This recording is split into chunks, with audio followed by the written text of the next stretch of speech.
hello everybody, welcome to our Speaking Up for Trees and Nature training session. It's really lovely to have you all and to see you all over the country. My name is Alana, I am the Programmes Director at Speakers Trust, so we are going to be running the workshops with your students. Maybe I'll quickly have my colleagues introduce themselves. So Hilary. Yeah, hi everyone, great to see you all here. I'm Hilary and I'm one of the trainers and coaches from Speakers Trust. So I've been with them about 7 years now, working with young people in primary and secondary and also in universities too. And then Richard. Hi, I'm Richard. I'm the Young Tree Champions Programme Manager, National Schools Programme Manager for Tree Council. Great. And Juliet. And I'm Juliet and I'm the schools officer at the Tree Council, and it's really nice to put a face to the names because I've emailed lots of you, so it's really nice to see who you are. Super. So we're going to go through the workshop and what to expect shortly, but it would be lovely to hear just your names, where in the country you're from and the name of your school. I know a couple of you have no mics, which is grand, so when I call for you, you could just pop that into the chat box for me. So just your name of your school and where you are in the country, starting with Karen. Please. Oh, you just need to unmute. There I am. Okay, I'm Karen O'Rourke. I'm the team officer for the Better Lives Partnership Group, and we're based in Stranraer, and we work with young adults aged 16 to 25 who've got ASD and related conditions. Thank you, Karen. Julie and colleague. I can only see one name. I signed in under mine. I'm Julie. I'm Claire. We're from St Albans Primary in Hampshire on the south coast. So yeah. Perfect. Thank you, Julie and Claire. Helen in the car. Yeah, hi. I'm Helen. I'm at Roseneath Primary School, which is in Argyll and Bute in Scotland. Lovely. Thank you very much. Gosh, that's why it's so sunny. We're very far away from London. Beautiful. Yeah. Raining here. Ansley, have I said that right? Yes, that's me. Oh dear. Oh, there's two. Don't worry. I'll go down here. Yeah, I understand what's happening. Yeah, so I'm Ainsley McClure and I work alongside Karen. I'm one of the support workers here in Stranraer. Perfect, thank you very much. Megan. Hi, I'm same as Karen and Ainsley. Better Lives Partnership in Stranraer. Great, perfect. Eve is letting us know she's a geography teacher in Darlington at Hammerscott Academy. Thank you, Eve. I'm just going to quickly check. I can't just figure out who else has. Lisa McIntyre from Glasgow, Braid Bar School. Apologies, Ukachi from Prendergast Vale in London. And then the only other person, Dylan, do you have a mic or are you also? No, I don't think so. Scared him, he's gone. That's fine, okay.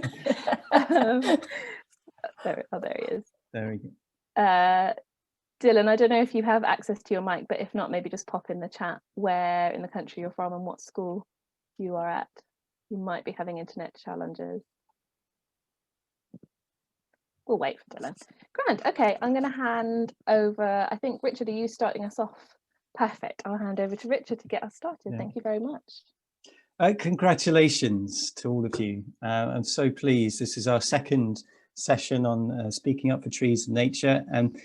And you are in the top 20 in the entire country for all your applications. Yeah, so well done. Brilliant. You know, absolutely brilliant work. Your projects are outstanding. And that we're hoping that through the next few months that we can help you all the way to becoming a beacon school for our program this year, and helping your young people find their voice, and children in your schools find their voice for nature, and have a chance to excel with this program. So yeah, fantastic, really great news to see you all today. I'm just going to share my screen. We've got a few slides to start with, just to give you a bit of an overview of the National Schools Programme Young Tree Champions and what we're doing today. So hopefully you can all see that screen there. And make sure it's hiding there.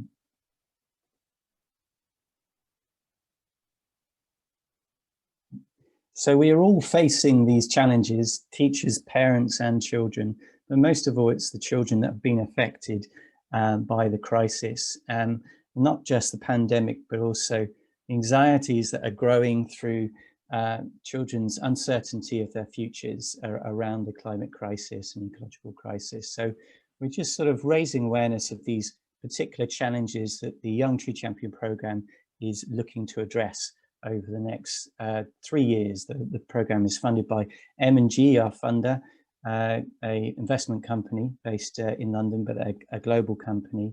And their emphasis is on enabling us to enable children and teachers in schools to address the crisis.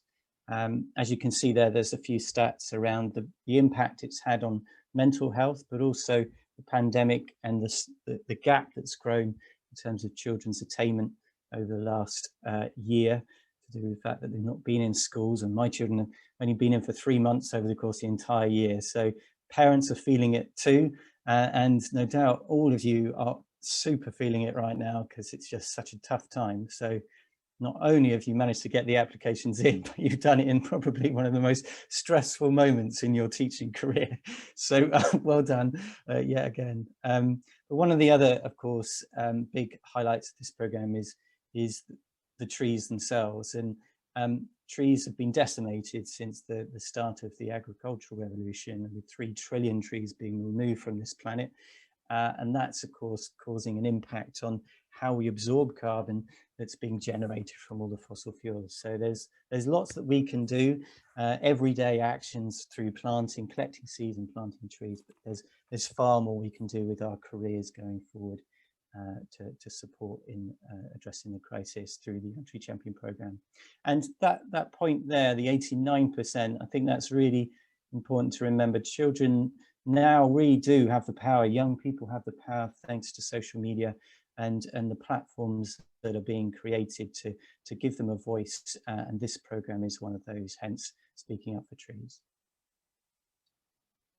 So just to sort of bring those challenges to life a bit more, mental health, and we noted actually through 92 applications, project applications that came through, something like 80% selected health and well-being, which is a real sign of the times right now, being the priority for your project, what matters most in your schools with your children and with yourselves and with parents. So that's really good to see. It's not a good situation, but it's good to see that this programme can address that.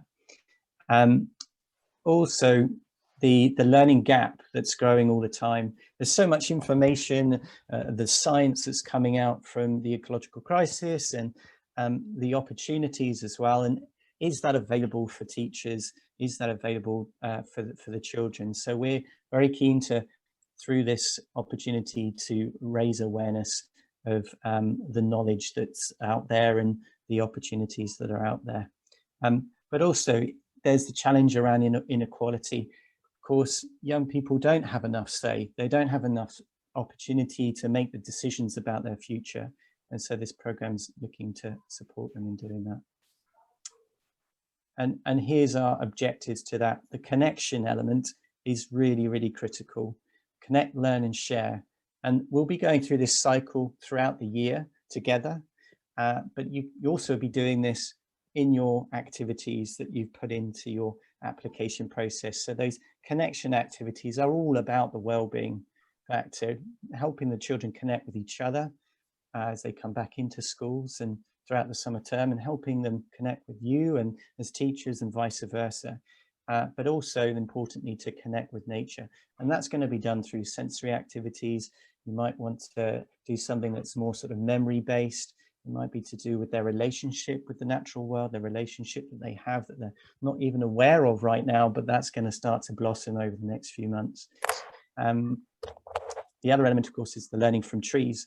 Trees, there's 3 trillion that have been removed, and there's 3 trillion that still exist on this planet, living in harmony with the natural world, balancing our ecosystems, balancing our global climate. Can we do the same? Can we learn from what trees have achieved, the way they regenerative powers that they have? Can we learn from that through this program? So there's going to be a lot of content going on to the club space, and talks with experts, etc., to really help inspire you, give you the content you need to inspire your children. And then finally, of course, the sharing of that passion that you have, that inequality balance that we're looking to address through this program today with Speaking Up for Trees. So there's the call to action. Let's make this happen over the next few months. I'm going to now hand over to Hilary, and we're going to run through these specific elements of the program, to the activities, giving you some examples. There's going to be some standing up, some moving around, some all sorts of fun interactive sessions, breakout rooms that you'll also be going into. We'll also highlight the competition coming in April, which is Speak Up for Trees and Nature competition, which is a national one, and the festival, which is also coming up in end of June, July. So yeah, I'll hand over now. So Hilary. Thank you, Richard, and thanks everybody for being here today. I know it's extra for you, so I really do take my hat off, as Richard said, to all the work that you've been doing, you know, to really help your students, and also to give them something that is going to really be important for the future of all of us, actually. And so it was great to hear where you're all from. I think it's one of the benefits of working virtually, that we get to meet lots more people. And Speakers Trust, we're a charity. We work with over 20,000 students a year, and to be able to work with the Tree Council is great for us to forge this partnership and work together to get the voices of young people out there so that they can be seen and can be heard. And so today is really all about why Oracy matters, why it's important at the moment. I think this is the most important time for young people to speak out. They have a lot of platforms that are available to them, but they may lack the confidence to actually do it. So I'm going to show you how our workshop works overall, the whole program for the day, the different types of offerings that we have in terms of in the classroom, face-to-face working, and then also the virtual platform that we offer. And as Richard has said, a few activities to give you a taste of the sorts of things that we do, because the workshops we run are very interactive and they support many different levels of students from primary and secondary levels. So there is a competition involved, and I'll hand over to Richard to explain more about that. But also, if you have any questions at the end, then we will have space so that you can ask them. So yeah, let's get going. So next slide, please.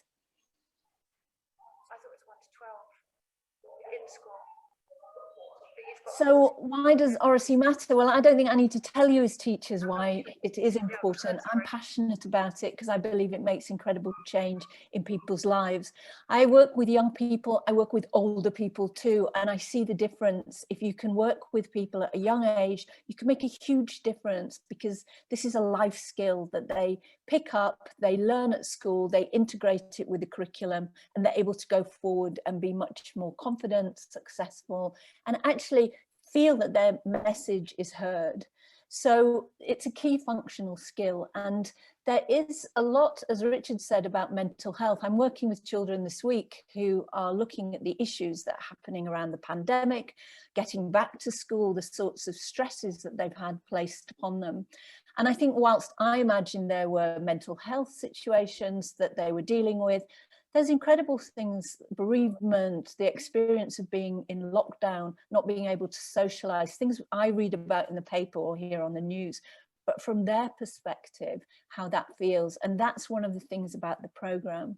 So obviously the climate, the environment, trees, nature is so important for the future of all generations. So if we can take the opportunity to enhance their skills in speaking and listening and make it fun, it's more likely they'll continue as they get older to use the skills in a way that's going to benefit them and others too. So there are many benefits, positive for mental health, also for self-esteem, self-identity, having the confidence to actually express yourself. And so we get lots of ideas from young people that are so creative, but if something holds them back. It could be very much that they're shy, or they don't want to speak up in front of their peers, or there may be issues that they're particularly dealing with that prevent them from speaking. So when we give them a voice and we give them that platform, they own it. You know, it's their space to do what they want with. So they can influence a great deal of social change and make the world a better place. So giving them these tools as early as possible, to me, is why I do the work that I do and why Speakers Trust are working on this programme. So incredibly powerful tool for learning. I think you'd all agree with that. And I'd like you to consider, when you were at school, I don't know if it was the same as it was for me, the ideas of opinions and being able to speak out were actually quashed in my academic school background. And I was quite a shy child who found it very difficult to raise my voice. And I allowed other people to do that. So I learned the skills later on. So this tool for learning, as I say, is one of integration, and it can be used in lots of parts of your curriculum, not just when they present or speak for this programme. Next slide, please. So what's your role? You must be thinking, how do I take, you know, what will I be doing on the day? So the brilliant part about teachers is that they are the support that enables the programme to be really successful.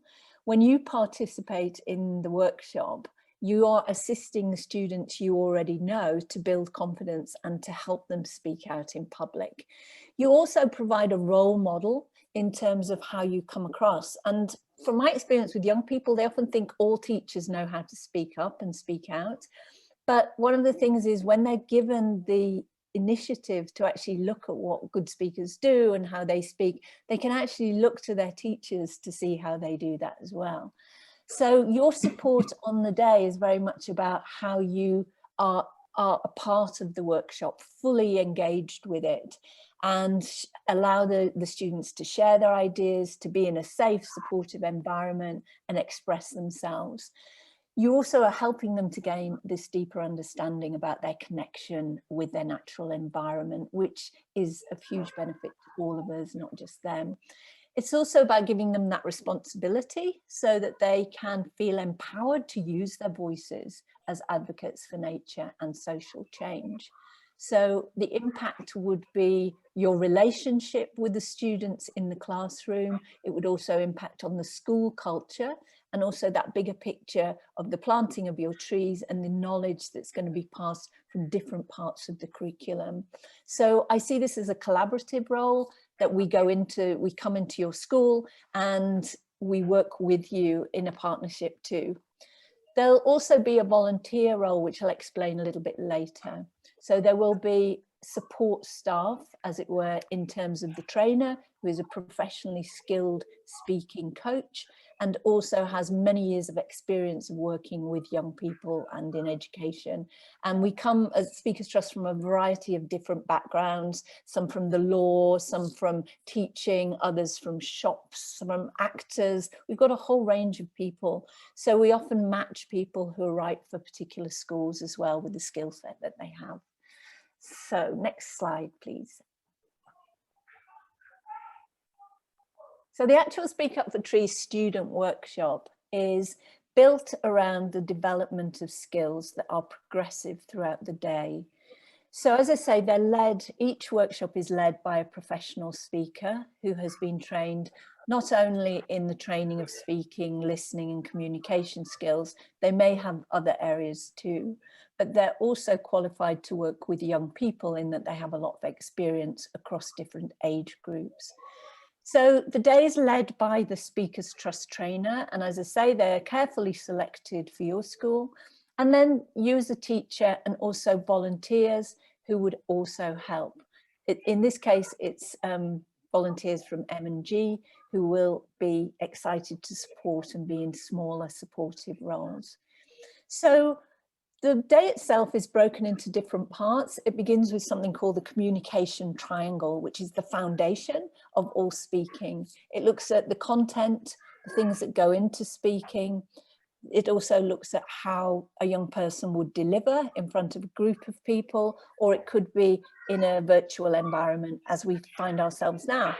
And the triangle also looks at how to put together a structure, so how to build a speech or how to speak in an impromptu setting when you're put on the spot. There's also feedback. So we teach them a little thing called the WIN formula, which enables them to be self-reflective and see what they do well as speakers and listeners.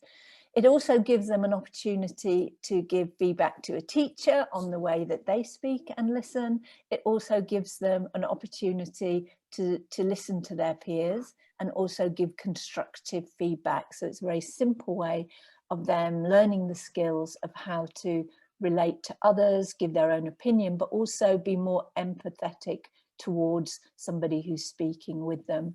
So they eventually move through the day with these skills to build their own story from a personal experience. And it will be a story that would involve nature, the natural environment, climate change. It could be a story based on personal experience from school or at home, or all sorts from what they've gathered from their life experience. So we never put upon the young people what they need to talk about. We suggest that they open up their ideas and they think about what's possible and what they're passionate about. And this storytelling enables them to put a part of themselves in there, their own personality, and share something that's unique to them. And then by the end of the day, the actual day itself, they will deliver a speech of about 1.5 minutes. It depends on the age group, really. We adapt the programme for different student needs. But they'll deliver a 1.5 minute speech, which they will put together all these learning outcomes, as it were, through the experiential aspect of learning on the programme. And then they get to take part in a speaking competition, which is really exciting because there are prizes and they get certificates and medals and all sorts of great things. So they're really building towards something that is even bigger than the day in the room. Next slide, please.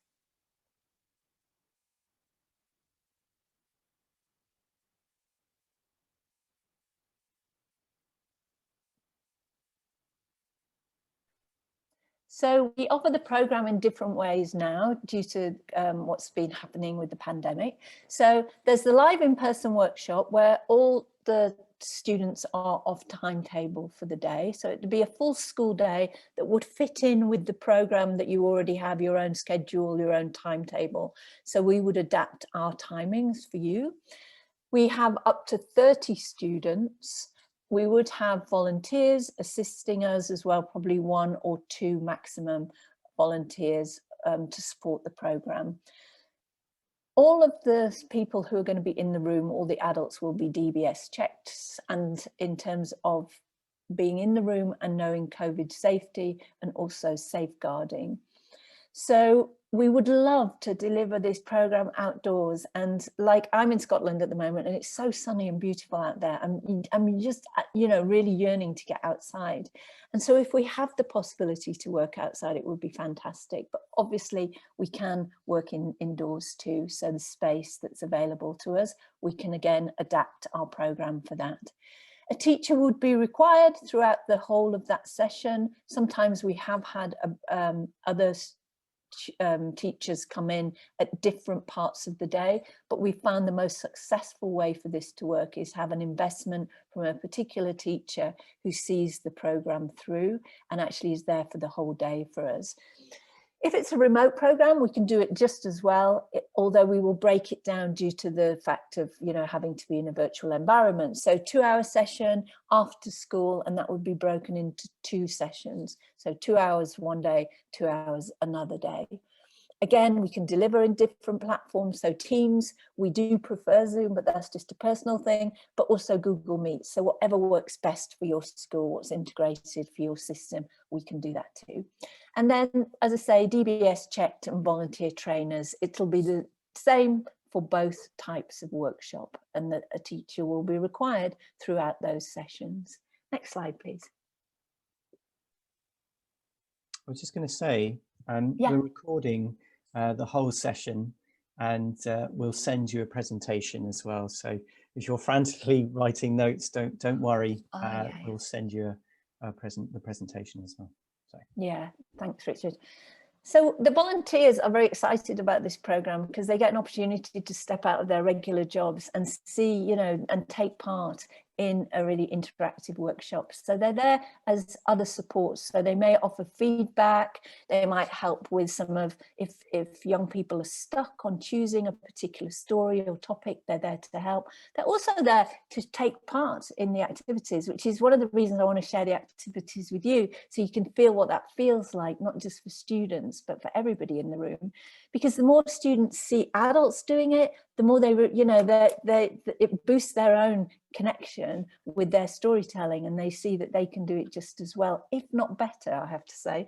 So these volunteers will also be sharing their stories, and that will help again to just bring alive their connection to the program. So just like teachers, they're going to be modeling best practice. So like you, they will have a training session before they come into the day itself. Again, obviously all checked and fully trained in the safety that's needed in the classroom today.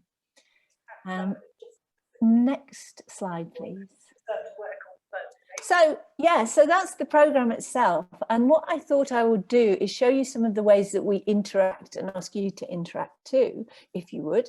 And this is the communication triangle that I was telling you about. It's the thing that all of our students learn right from the beginning. And we may play, if we were outdoors, we'd make this into a triangle from sticks, and we might gather little bits of, you know, stones and leaves and all sorts of ways of describing it. But what we're looking at is their content and what goes into it. So what are the things, the ideas they have, the inspiration, where did it come from? How have they been learning these things at school about the natural environment, about climate change? All of those things would go into their content basket. It's also their personal stories, the things that they bring, but really what's important for us is their perspective as a young person. How do they see it? And that's where we give them ownership of their own content. We also then move into the structure area of how do they put things together. So the building blocks of speaking and listening, the building blocks of being confident enough to do it, because without that, they don't have the foundation of how to express themselves with a strong foundation to actually feel that they're competent and able to do it. So we can adapt the structure depending on the needs of the students to simplify it, or if it's a, you know, older students, then we might give them more complex structure. But actually the structure is the same within the triangle for all groups. So then the delivery is about looking about their eye contact, body language and voice, and how they come across when they speak to others. How is it different when they have a conversation with an audience, and how is it the same as when they have a conversation with their friends? What kind of language is appropriate? What ways can they speak? What different ways they can use their voice? How they can persuade and influence people? Also, how they can inspire and maybe entertain as well, because we always get all the characters, as you know, in those classrooms. The other part of the triangle is in the delivery, we're able to see those shyer students who may be holding back slightly on speaking up and speaking out. So we give the platform for shared experience in pair work. Also, we work in small groups, and we work in groups of say 5, so that they're able to give feedback to each other. And that way they're building confidence as they go, either with a friend in the class or then to mix up the group, so they've got lots of different activities and build as they go.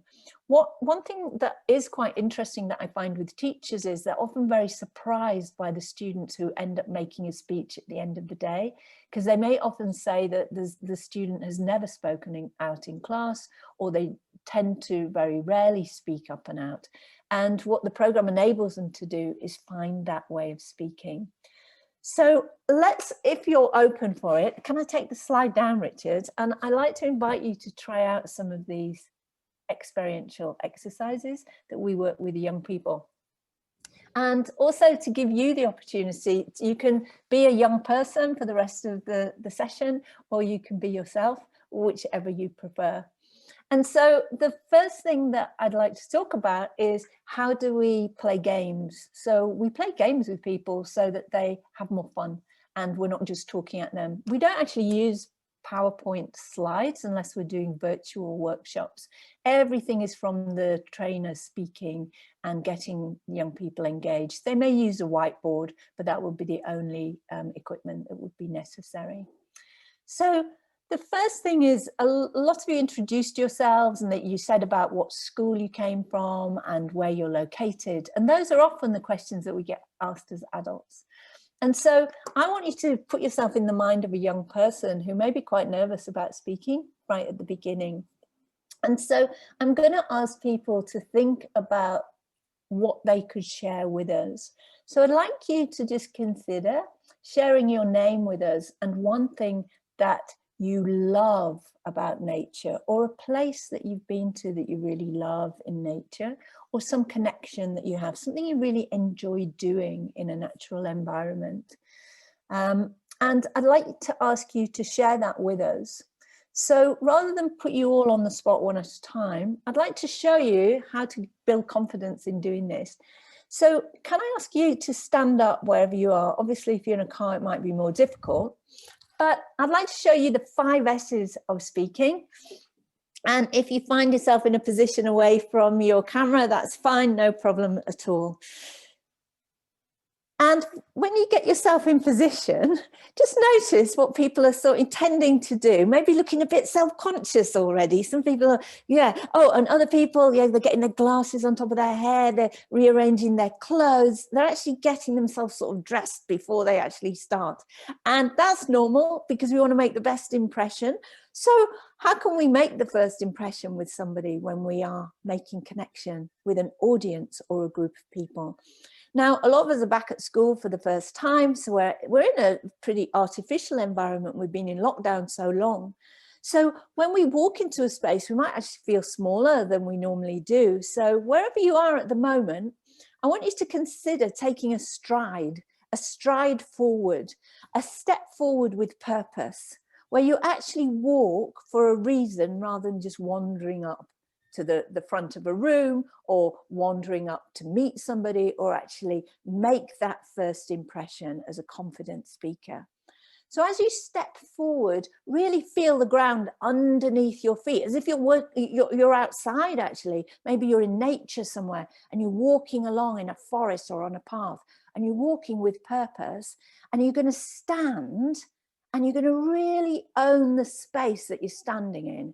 And imagine if you've got your feet flat on the floor, that you are as strong and as bold as a tree, as an oak tree, a really big, old oak tree that has quite a wide sense of space when it owns the forest, and it's there because it's been there for many, many years. So make sure your feet are really planted on the floor, and imagine you've got roots going all the way down and they're pushing all the way down into the ground and they're really secure and they're giving you that space, yeah?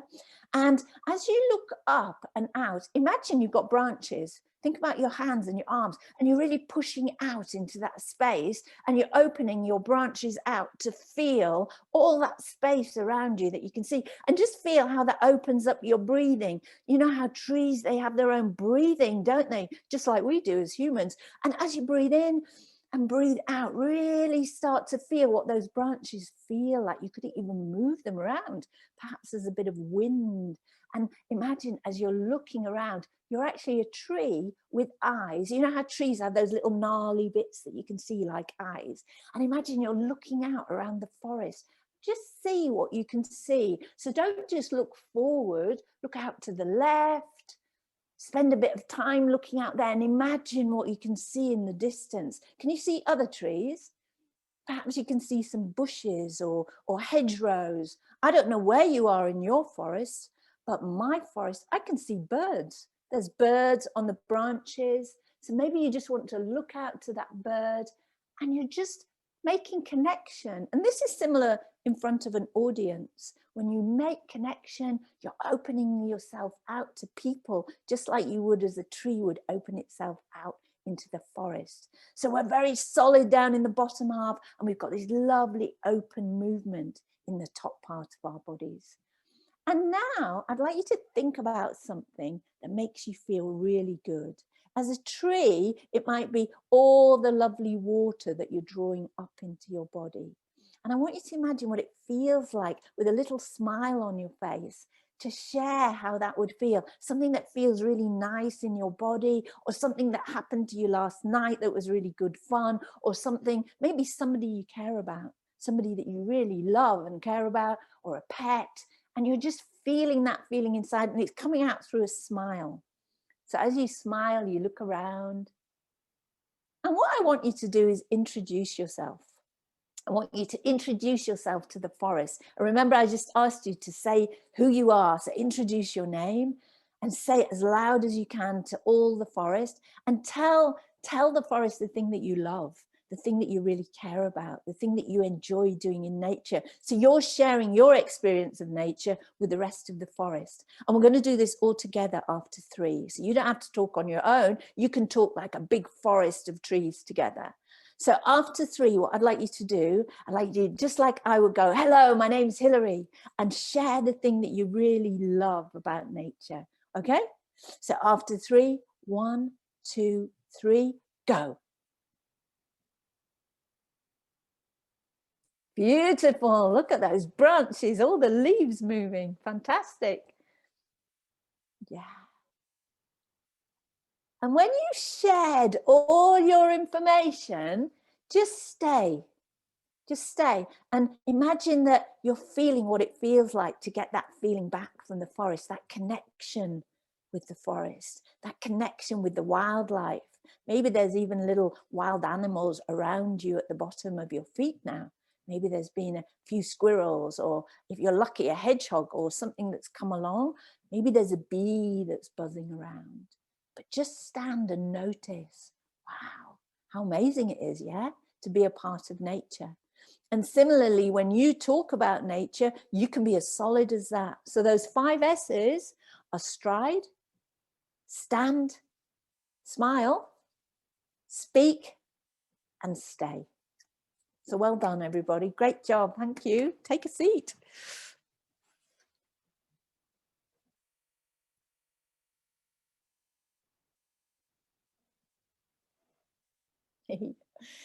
So that's just a fun way, easy way. Obviously, different age groups, different ways of approaching it. Teenagers, we may do it slightly differently. But what we're doing is just opening up the body first so that people feel that connection to start with. We then move into things like improvising and improvising games. So I'm going to ask somebody, Helen, I'm just going to pick you out there because you're in the sunshine and you look like you're having a lovely time. Would you be able to unmute yourself for a moment? And I'm putting Helen totally on the spot as I would a young person, because they're very up for playing games if you're in it with them. Yes. And so again, your support in the room as a teacher would to be not just to be sat in the corner, actually to be a part of this as well. So I'm going to ask a question, and this question is, I'd like you to tell me 3 things or 3 items in 5 seconds. It's called the 5-second rule. And the idea is that as soon as I say go, I'm going to count down on my hand 5, 4, 3, 2, 1. And I want you to have mentioned in that time 3 different objects or items. You okay with that? Yeah. Okay, yeah. So I'm going to ask you to give me the name of 3 different types of birds. Go. 5, 4, Robin, 3, Robert, 2, 1. You just got it in, don't you? Not too good. Yeah, so the pressure, you know, that we put young people under is that it's fun for them. But as adults, you know, we often watch it. So the more involvement we get, the better it is. Now we've got 2 people, Julie, and I'm not sure who else. Yeah, okay. So now I'm going to, are you able to unmute yourself? Yes, fantastic. So there's a bit of a competition, isn't there? Because there's 2 of you there. So I'm going to ask you to tell me the names of 3 creatures that you would find in the sea. Go. 5, 4, 3, 2, 1. Yes, very good. Yeah.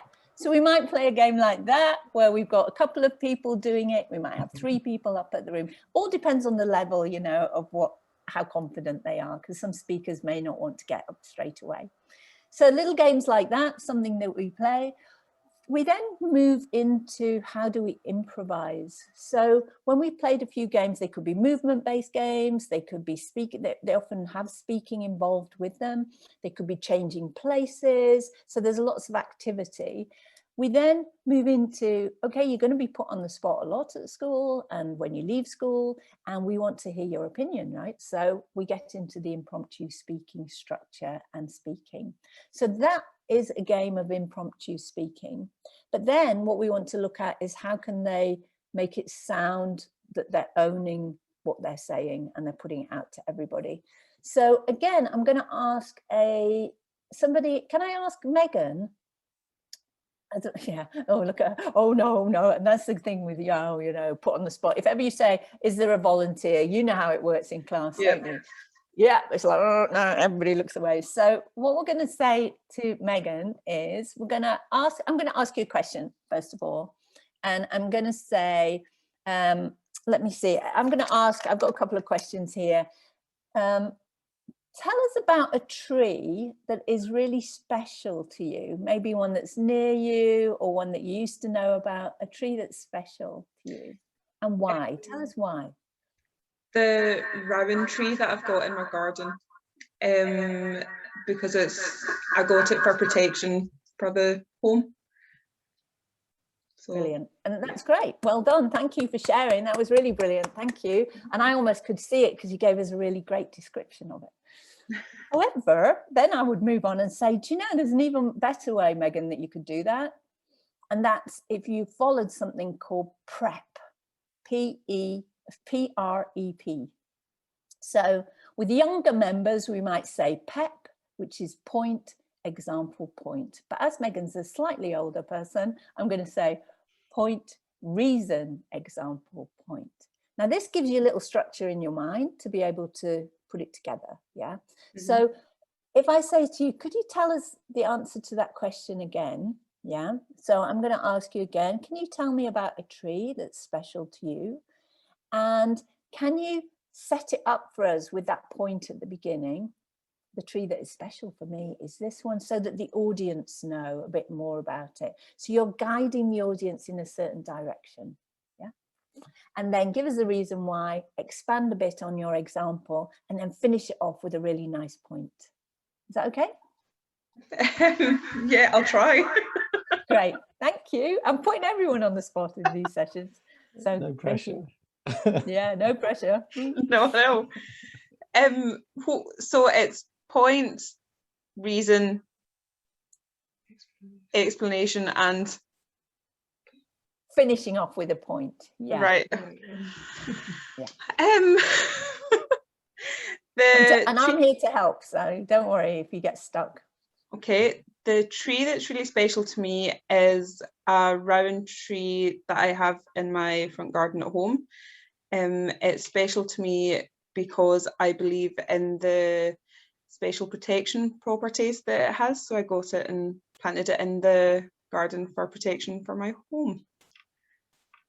And I think I've probably missed something, but well, and then I go, Karen, did you notice? What did she do well? What do you think she did well as a speaker? So what I would do is I'd draw the young people in to give you feedback about what they thought you did well.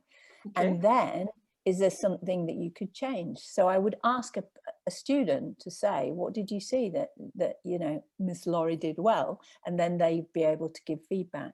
So I would, and then as the trainer, we would give you feedback too. So all the young people get individual feedback during the session, no matter how large the group, they will get that opportunity to have it. So they're practicing. And then, right, because I put you on the spot as the volunteer, they would get into groups and do that in groups of 5, and they would support each other. And the feedback would be based on something called the WIN formula. So one thing that was wonderful, one thing you could improve, and one thing that we noticed overall.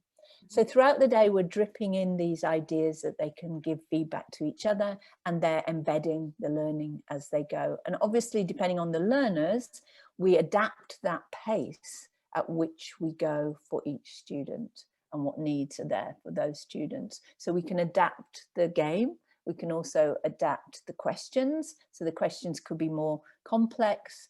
for older students, obviously. They could also relate, these improvised questions could very much relate to the work that you've already done with the students. I like to give the students the opportunity to have questions, but they can choose their own questions because they often come back, you know, they've got better ideas, more creative ideas. So that's another thing that we do with them. These actually, if you're not sure about, these are going to be on the slides. Can I just bring up the slides, Richard? Just to give you an idea. So these slides are of the types of resources. All the students get a workbook, no matter what level or age group they are. And again, they're simplified. This is a very simple triangle. There may be things added if they're older students about the content. So the point, we'd go into more detail with this in their workbook. So the point is what I'd like to do, the reason why I think that, the example, this is how it works, and then what I want you to do. So often what we're doing is planning towards the speaking at a deeper level. If it's younger members, it could just be point, example, point. Or some of them, it could be related to their English, where they've already done this in essay writing, where they've expanded on an example or they've explained something. So we keep it simple, and then we give them these techniques for delivery. So how to pause before they speak, and how to pause between different parts of the speaking, and then also how they can commit with their voice and their body, like they did with those 5 S's at the beginning, so they can use tone of voice, the way they come across, the different speeds, pace, pitch, all of that's covered. So we go into quite a lot of fun games around voice. And then concluding with purpose. So they've got the delivery skills and they've got the structure, and it's in an experiential form. Okay, next slide. Okay, so for all those people who didn't get a chance to speak, I'm going to offer you the opportunity to do something called the Speech Builder My Story. And we give different times for preparation, but it's usually quite short, the preparation time that we do. And the preparation time enables us to give students an opportunity to think about a story from their life. So this, as an example, is for you as adults now, rather than young people, to think about a story that would inspire your students. It could be, I mean, without any prompts, it could be very similar to that question about, you know, a favorite tree that you have, but it could be why you're involved in this program, why the natural environment is important to you. It could be a story of going back to your own childhood and your first experience of awe and wonder, and how you were taken to somewhere. That's often where we have our own experiences. It could be you took your children somewhere, if you have children. It could be that you took students somewhere. It could be within the grounds of your school. It could be anything, but or it could be, but it always works better when it's a personal story. And we do this with the young people. We say, if it comes from you, it's easy to remember and it's unique, so nobody else is going to have it. And also you can put real passion in there. So I'd like you all to think of a little story. Usually I give students about a minute and 5 minutes of preparation time. And I'm going to give the same for everybody here. What I'd like you to think about with your story is that you're only going to be speaking for 1 minute. So you've got a time frame on it. And in that 1 minute, what you get to do is decide how you're going to structure it. So you'll see on this is a handout that we have in the workbook. You get to open it by getting the attention of the audience. So you want to think about ways that you're going to grab the audience's attention, and you can choose one of these ways. You can make a bold statement. So a very, the house is on fire. Greta Thunberg, we know she's an amazing speaker. She's really got her point across. She gets the audience's attention with short, bold statements. Or you could set the scene. What does your place look like? Where is it? I'm trying to think of a place near here. So outside of my window, I'm in Scotland at the moment. So outside of my window, there are seals. I saw an otter this morning, and I am by the harbour. So I'm creating the scene, I'm setting the scene. Or you could say, imagine a world without any pollution. So maybe that's where your story starts, and you go back to your youth, maybe when there was less pollution. who knows? So you can draw in things, or imagine a world full of bees without the fear of pesticides, you know, whatever. Anyway, the story begins. You could ask a question, a rhetorical question, that's another way. And also then you get the opportunity to bring out the main points in the middle of your story. So what are the highlights? Who are the characters in this story? Are there people involved? What are the senses? What did the place look like, smell like, taste like? So we play around with all of that. And the highlights of the story that stand out, because you've only got a minute to speak, right? And then the message is the main thing for you to leave with the audience. So all stories have a message or a moral, something that the audience can take away. So for the young person and for you, the story lands and it's taken further than just your story. It actually can affect other people.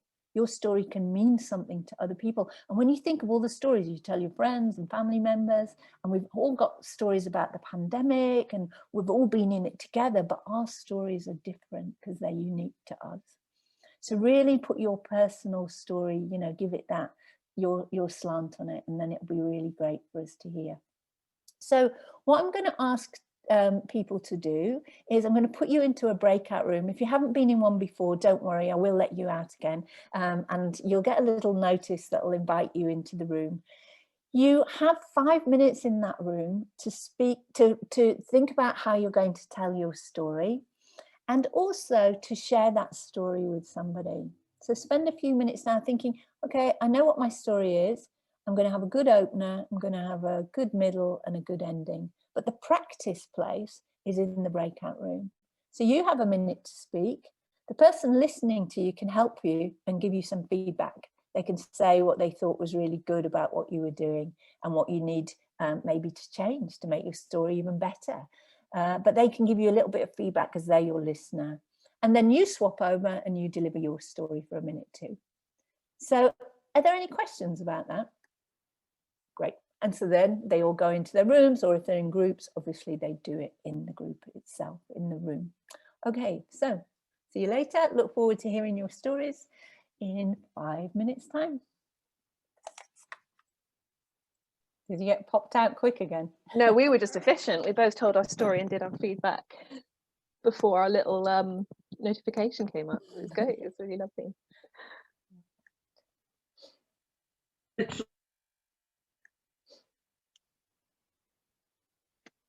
Oh, people are smiling. That's a good sign. That was great. Lovely stories.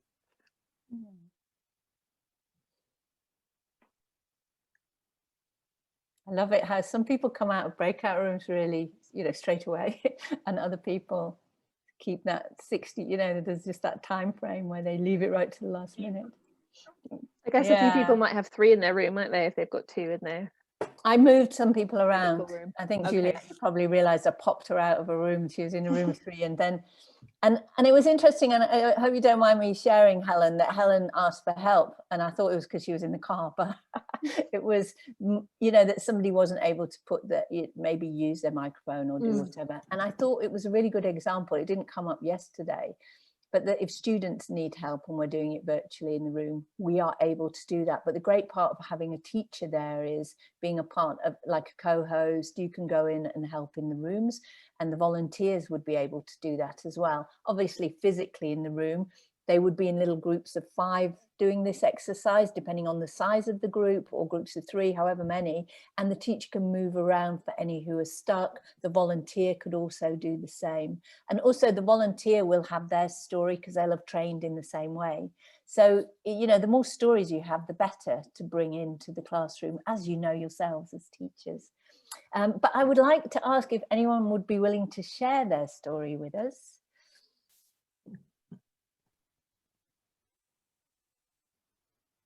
And just let me know if you would be willing to share. Now you know what your students feel like, right? Go on, I'll share. Yeah, Mairead, cool. Thank you. It's not, well, it was very quick and obviously not very well thought out, but I had the feedback was that I could try pausing better, so I'll try and pause. Oh, brilliant. So I want children to experience nature as I did growing up. Climbing trees in Heaton Park, foraging for mushrooms in fields in Ireland, making rope swings over streams, and hunting in the grass for anything that moves. Children today roam less, play less, and sit down with technology more. I believe they're missing out on the best moments I had growing up. So planting trees next to our playgrounds in school is a start in bringing play closer to nature. Oh, yeah, that was the end of it. Yay, thank you. So of course there's a lot of applause goes on in the room, and rightly so, because that was beautifully.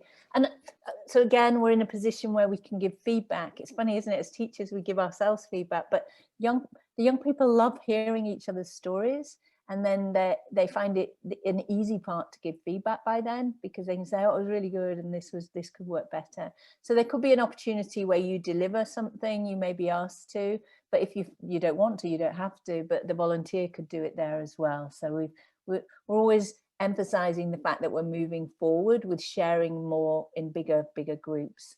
And then what happens, there's just one last slide, I think, Richard, if you want to bring it up. What happens then is, usually it's after lunch if we've got a full day, or it again depends on your timetable, but after they've done this speech builder my story, we can use that story for a bigger speech, and we can develop that storyline, or we can start to look at what they want to do with their audience. So in the same way that you were talking there, Mairead, that they may be inspired to talk about their perspective about something in particular. So we tell them about different styles, and if students are really stuck, we have a little idea of a topic generator. So what do you really love doing? Climbing trees, doing this, what do you do? And we give them a little taster if they're really stuck on something they can move forward with. And then the speech topic generator will be a speech that they make for a minute and a half or a minute in front of their peers. So they all get an opportunity at the end of the day to speak up and speak out, and they've put it together in a way. And actually, we don't use booklets at all. We don't write very much in the day.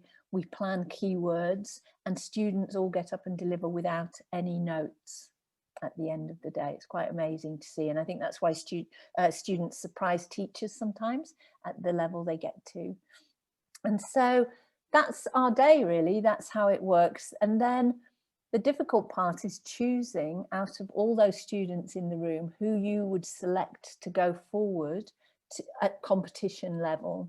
So the 1 minute to 1 minute and a half is then we choose 5 speakers from the day who we think have got a variety of speaking or good speaking skills, but mostly that they have achieved something in the day based around the triangle. So have they got a good idea, put their content together with a little bit of a story? Have they got some facts and figures to back it up, possibly?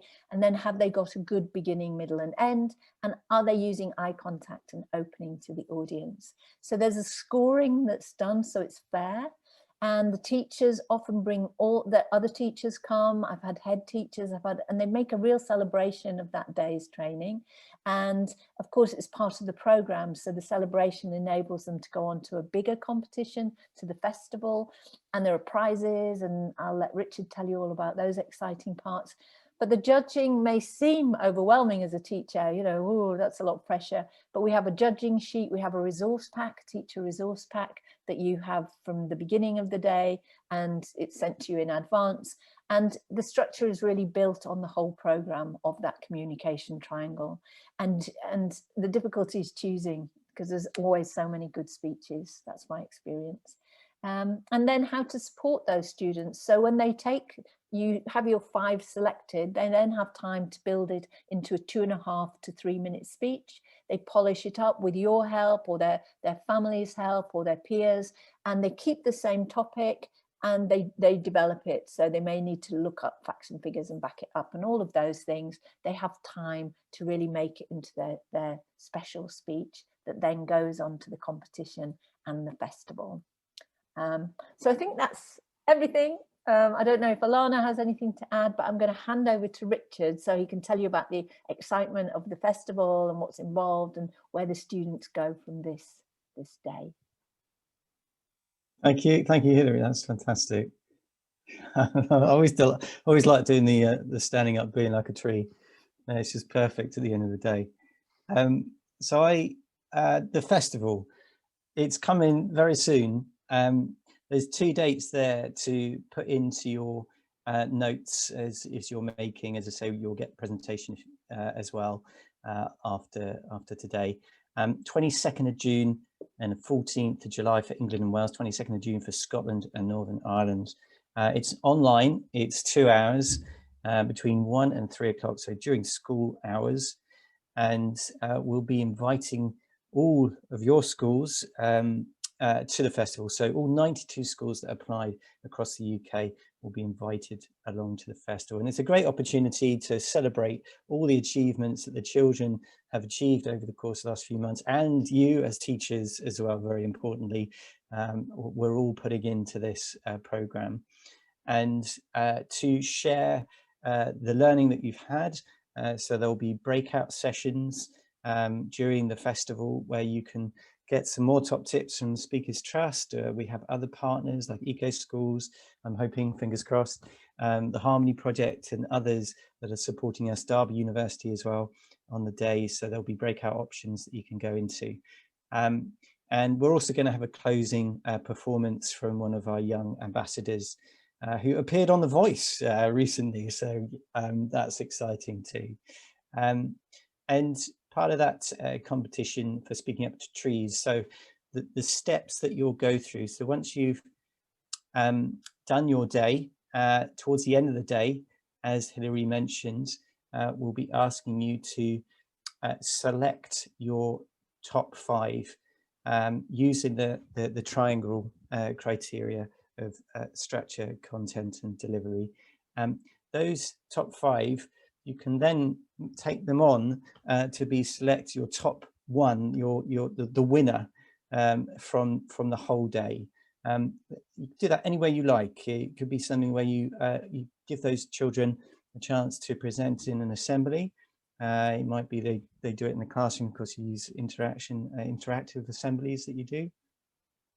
Or it might be a further session where the top 5 have to present to the head or something nerve-wracking like that in order for you to select your winner. And then that winner is submitted to us, likely to be via Dropbox. We might use a Google platform as well, your video clip. So as I say, as Hilary was saying, there's a chance for you to polish off, and for your winner to make their video clip presentation as best they can and send it in to us. And we will then promote that winning entry on our social channels. So please make sure from a safeguarding point of view that there's permission from the parent to be able to do that. And we have 20-odd thousand followers on there. So we're really looking for feedback from followers and on our website to whether they like the winning entry.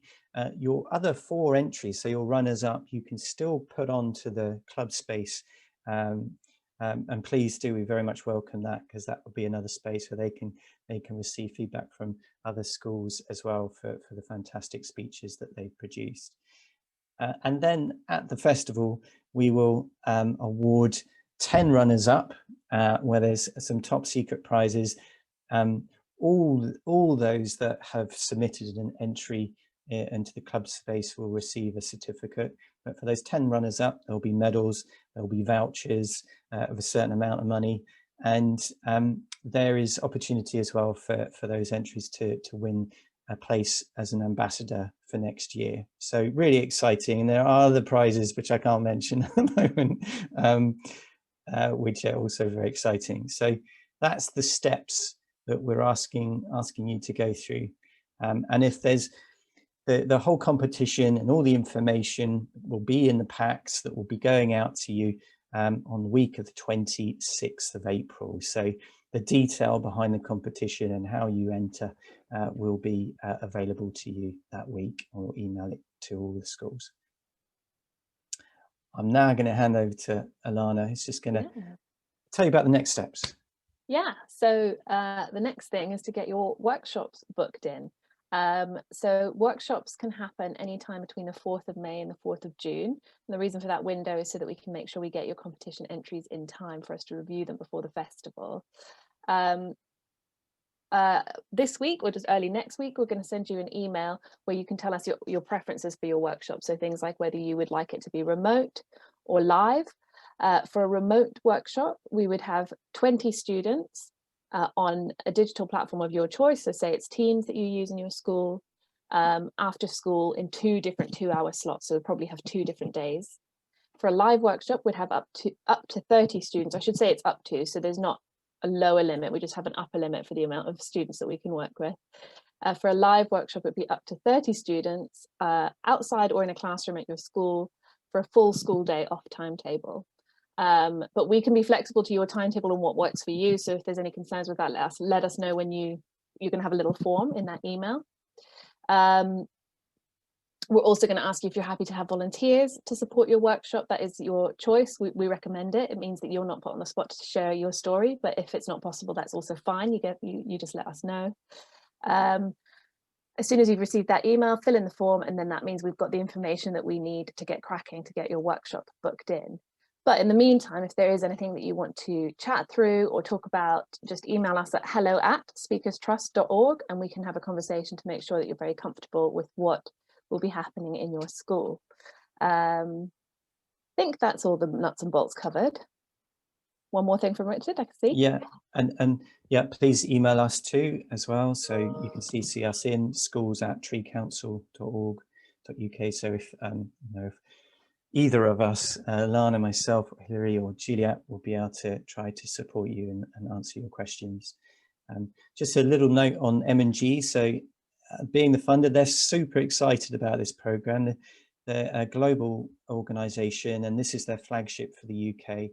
And there's emphasis on making this more than just a UK opportunity for schools. So that I think we're going to do ourselves proud this year in the speeches and the projects that we deliver. I'm sure the sort of individuals that would be interested in volunteering and putting their names forward for this are likely to be the mums and dads with children in local schools, or young members of staff that really want to make a difference around the climate crisis. So I'm sure they'll bring their expertise and certainly a lot of enthusiasm. There is a lot going around at M&G at the moment around this program. So I'm hoping that you're open to a visitor, as I say, DBS checked and everything else. So they'll be trained on a similar platform like you've had today to get ready for your session. Yes, and you've just reminded me of a few things there, Richard. So one is that we've designed the workshop to work for students between 9 and 16 years old, but there's flex within that. So if, for example, when Hilary was saying a speech of up to 3 minutes, you thought, oh my God, that's never going to happen. The speeches can be shorter, that's fine. And we can sort of build up, depending on the ability of students, to maybe not a full speech, maybe the story would be the pinnacle achievement of the workshop, and that's totally fine as well.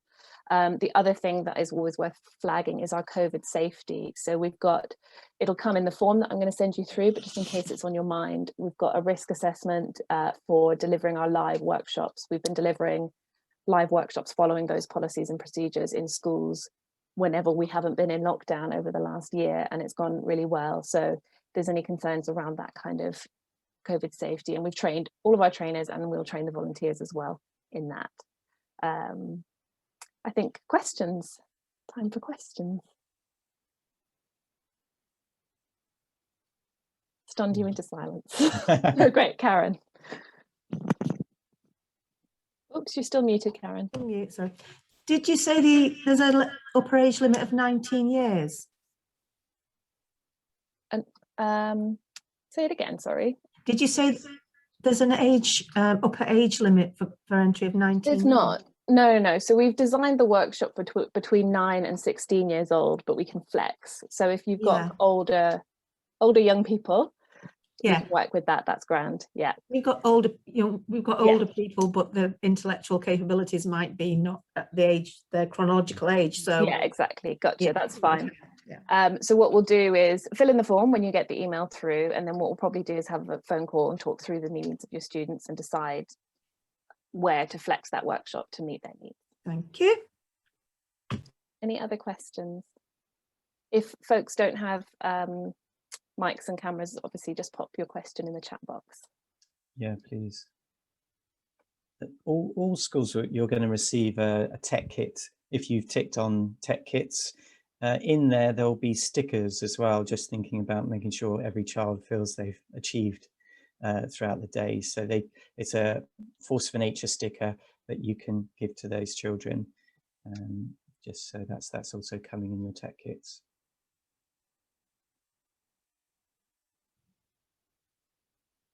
No more questions. Everyone's ready to go for a cup of tea. Okay.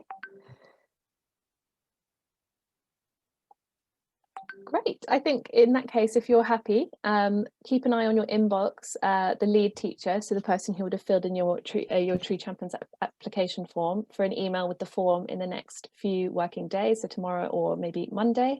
And yeah, get it back to us as quickly as possible so we can make sure we get a good date that works for you guys. And have a lovely Thursday evening. Yeah. Good luck. Thanks, everybody. Thank you. Thank you for coming. Yeah. Fantastic.